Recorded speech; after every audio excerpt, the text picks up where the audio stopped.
Hey guys, in this video I'm going to show you how to download and install Stremio on laptop or PC.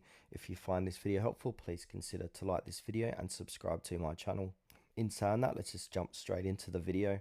Alright, what we first need to do is open up a web browser and go to stremio.com. This is the official website for Stremio. And on their page, there should be a green Windows download button. Go ahead and click onto that. And then once you've done that, your download should start. It's about 100 meg, so it shouldn't take too long. And then once your download finishes, go ahead and open up the Stremio download.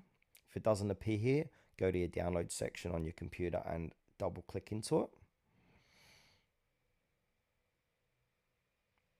Alright, now it says Stremio 4.4 installer. So it's going to initialize, so give it a few moments to do its thing here. Depending when you're watching this video, it might be a different version of Stremio as well. Alright, once that is done, it will say completing the Stremio setup. Stremio has been installed on your computer. Click finish to close the setup. Before you click finish, we want to check these or uncheck them. So I just want to run Stremio, have a desktop shortcut, and we can have associate stream with torrent files, but I don't want that. So I'm just going to have these two and click finish. Then it will say Windows security, that might pop up. I'm going to click allow. And then from here, we can go ahead and continue with Facebook, log in, have a guest login, or we can sign up to Stremio.